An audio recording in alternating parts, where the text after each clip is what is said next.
Good morning, welcome po sa Albrooks TV. Ngayong araw po sa video na ito, pakikita ko sa inyo kung paano ang connection ng mixer to power amplifier gamit ang parallel mode or mono mode. Okay, before tayo mag-start,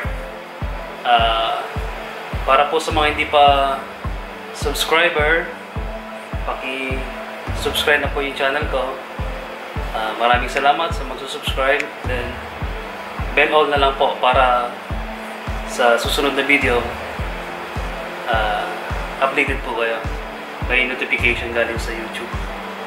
Okay, so let's start.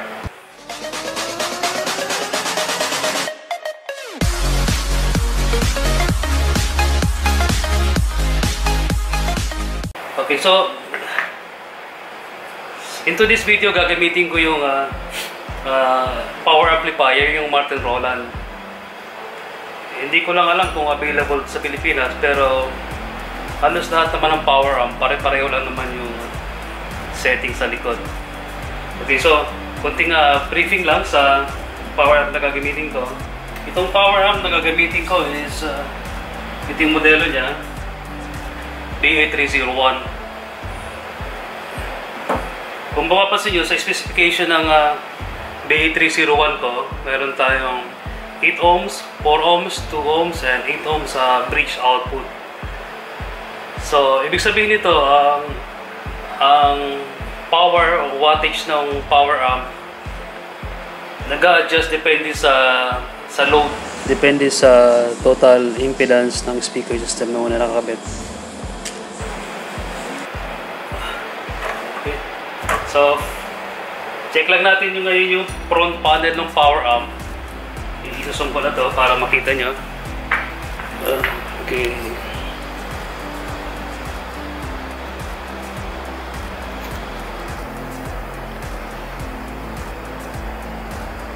Yan, lapit ko ng konti yan.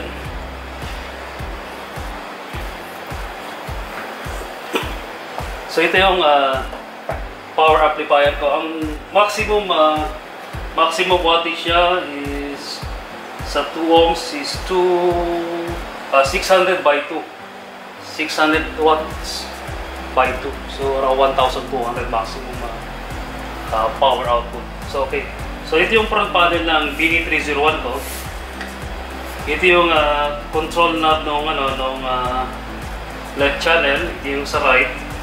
And ito yung labasan ng hangin. Yan, labasan ng hangin para ma-avoid yung overheating. Okay, so tatika i-turn on ko para makita nyo. Yan. Yan. So ito yung BA301 na power amplifier natin. So ito yung indicator light, yung power. Yan, sabihin naka-on. Yan, makikita mo ito sa CD screen, stereo. Yan, stereo. Yan, kapag nakasetup ito ng parallel, yung stereo na yun, mapapalit na yun ng parallel. Pag nag-setup na tayo ng parallel mode. Okay, so mayroon tayong mga indicators dito. Mayroon tayong 4 na indicators. Una is power. Ito, pangalawa is yung negative 15 dB. Ito yung signal indicator. Tapos mayroon tayong limiter, and mayroon tayong protect. So ano bang ibig sabihin ng 4 na to? Of course, yung una yung power indicator. Second is 15 dB. Ito, kapag mayroon ka ng signal, kapag yung pinaka-safe na mode mo, yung signal, dito siya mag-indicate. Iilaw to kaya. Ibig sabihin nun, hanggang dito lang yung lighting mo, yung lights. Safe mode ka. Ibig sabihin, proper yung signal, proper na connections, takpong pogi kumbaga sana. Dito ka. Dapat ang dito ka lang sa second indicator. Ngayon, dito sa limiter, kapag umiilaw na yan, nagbi-blink na yan, ibig sabihin na possible na masyado malakas yung signal galing sa mixer. So, kailangan mo nang i-adjust yung gain control ng mixer. Okay, so yung pang-apat, yung pinakauli, ito yung i-avoid mong umabot yung ilaw indicator. Kapag nagkailaw na yan ang protect indicator, i-shutdown mo muna, then check the connection. Baka may problema sa connection, sa wiring, overloading. So, i-off mo muna siya, then check up the connection. Kasi possible, baka masira yung speaker o masira yung power amp. Although yung power amplifier natin, napakaraming safety features ito. Meron itong overheating, meron pa siyang overload. So, safe na safe yan. Kaya lang ang problema, yung speaker system mo baka ma-damage. So, wag yung paabutin dito. Pag nakita yung maabutin yung red colors, warning na yan. So, lalong-lalo sa protect, wag yung paabutin yung signal. So, dapat hanggang dito lang sa second indicator. Yan. Ito, sa 15 dB. Kapag naka-green yan, ibig sabihin safe mode yan. Lahat proper. Pati gain control, connection, everything okay. Okay, so akin na natin yung likod. Ito muna to. Yan.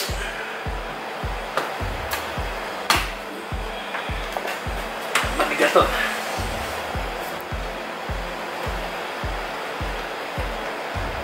Okay, dito tayo ngayon sa likod na power amplifier. So, identify ko lang yung mga parts. So, ito yung dual pan. So, ngayon size kung isa-setup nyo to, make sure lang yung daanan ng hangin, hindi siya nabablock.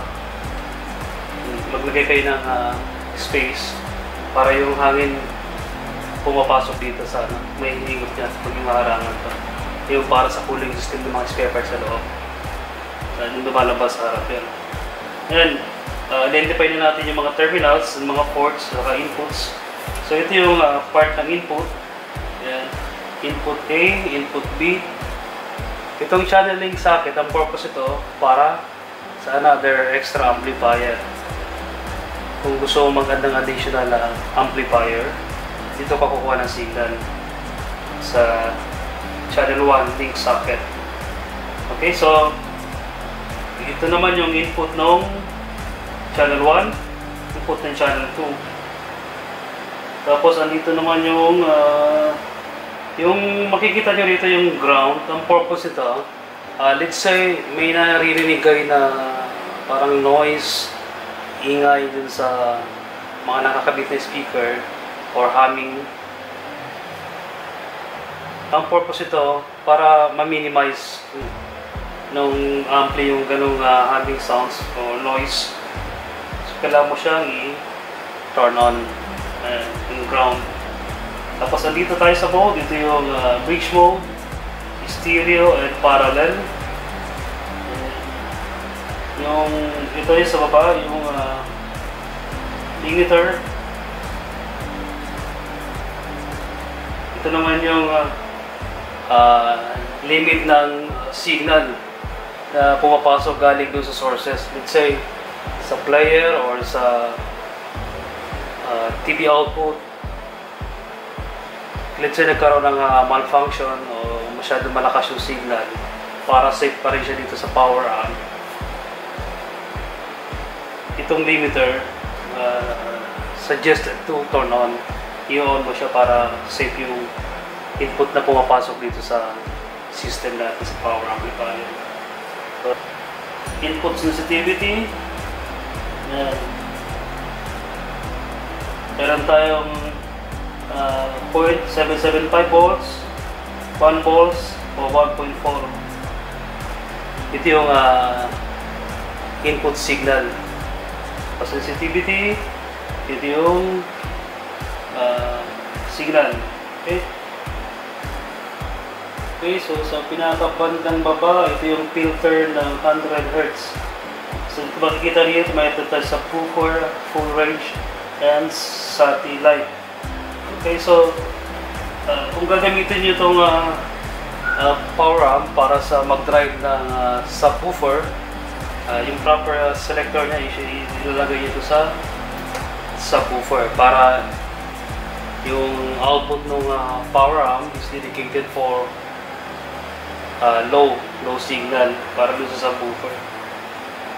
Okay, so kung gagamit ka naman ng full stereo system o full speaker, dapat naka lang siya, naka full range. Tapos yung ito naman yung satellite o filter kung para i-cut yung signal sa below 100 Hz sounds. Yan, saka mo siya i-turn on. Ito naman yung output para sa speakers, speaker and binding fuse. Okay, power supply and ito yung fuse. Okay, so punta tayo sa connection.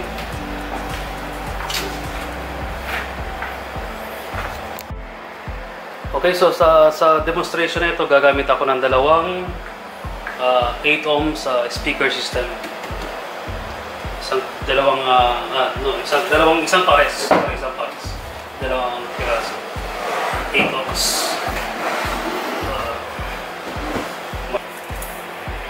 Okay, so umpisa na natin ang connection ng parallel. So sa parallel, sinabi ko kanina na galing sa mixer, isang channel lang ang gagamitin natin. Kailangan nyo ng ganitong cable XLR main to P main. So ang gagamitin nating output is yung R para sa parallel mode. Ngayon. So ito walang connection to. Ngayon, itong extra, let's say gusto mo gamitin sa ibang system or papunta ng ibang amplifier. Okay, so yung connection natin. Then, i-input natin tong mixer papasok ng channel A.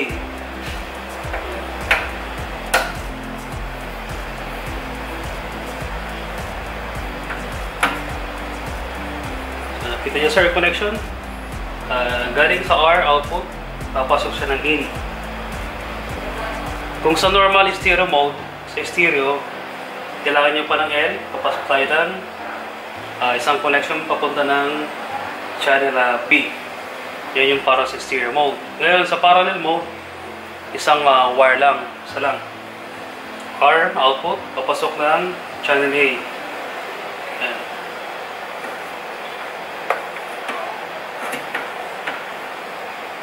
So ngayon yung gagawin nating adjustments. So after mo makabit na yung XLR, pupuntahan mo yung mode. Make sure na mode i-select mo sa parallel. Ito sir, then bridge, stereo and parallel. So ang parallel andun sa dulo. I-switch mo to ngayon sa parallel. Ayan. Let's say halimbawa nakalimutan mong ilagay sa parallel. So ano mangyayari? Halimbawa nasa stereo pa rin siya, isang connection ang gamit mo. Ang mangyayari ngayon, yung isang channel ng speaker walang sound. Ang tutunog lang ngayon yung channel A, yung speaker output ng channel nila ang mayroong signal.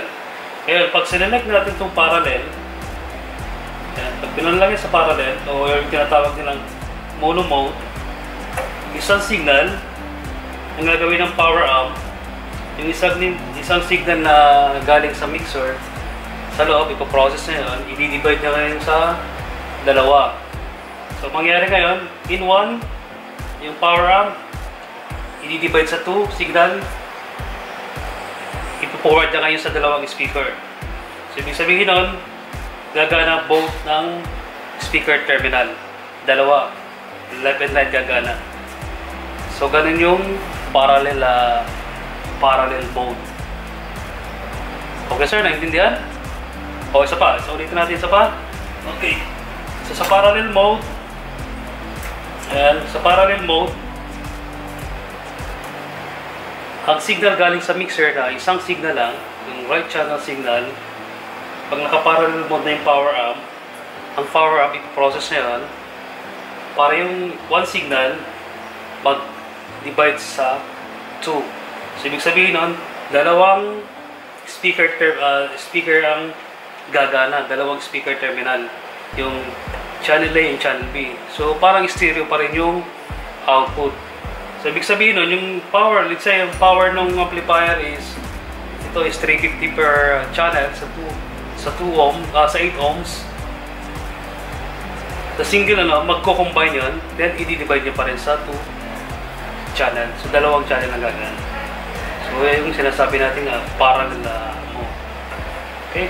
So, ang sensitivity natin, pwede mo naman ilagay lang yun sa middle. Tapos yung filter, dito tayo sa full range. Tapos yung ground, turn lang natin. Limiter, turn lang natin. Okay, so, kabit na natin yung speakers. And let's try.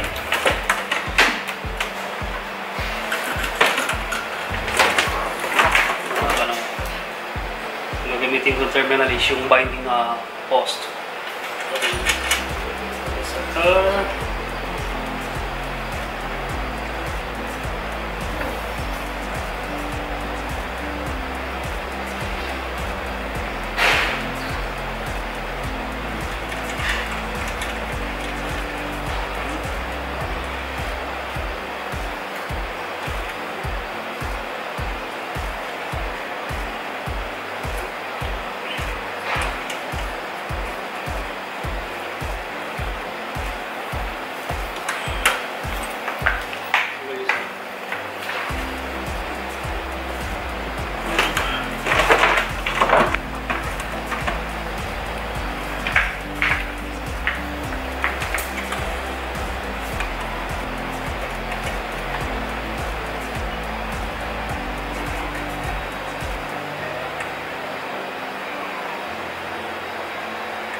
Okay, so ito yung connection natin sa parallel mode. Okay, dalawang speaker, left and right. Isang XLR connection galing sa mixer papunta ng power amplifier. And ang setting natin is set to parallel mode. Okay, baliktarin ko na. So we can testing.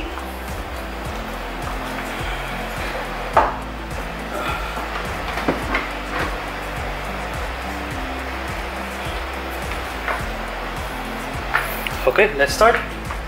Turn on the mixer. Then on the power amp. Zoom natin para makita nyo.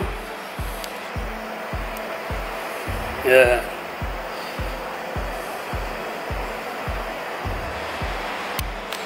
Yeah, nakita nyo? Okay, lapit ko. Nakita nyo ba yung parallel mode? Okay, lapit ko. Yeah.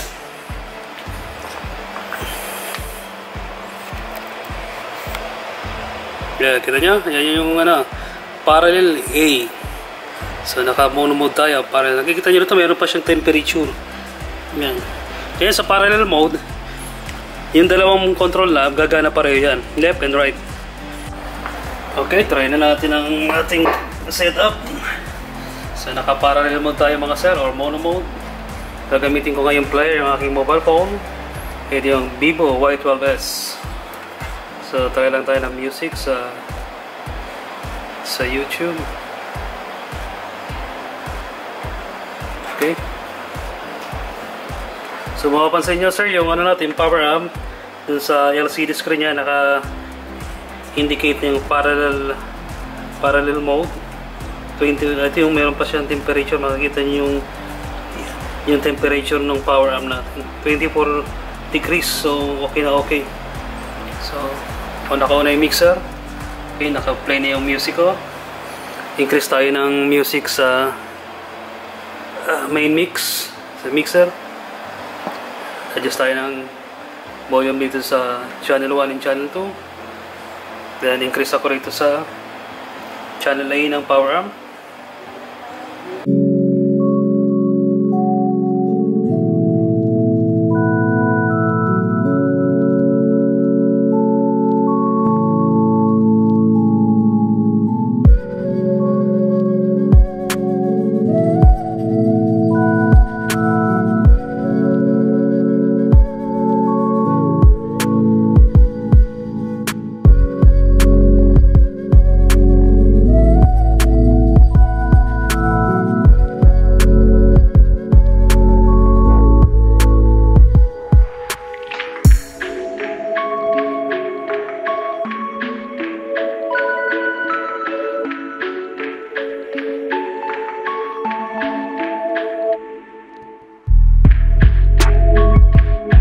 So, na tayo. Off ko na. So, sir, salamat sa panunood, mga ma'am and sir. Huwag pong kalimutan mag-subscribe. So, sa susunod na video, ipakikita ko naman yung bridge mode. So, tapos na ho tayo dito sa parallel. Any question po, paki-comment lang ho dun sa baba. Huwag pong kalimutan mag-subscribe. Maraming salamat po. Thank you. Bye-bye.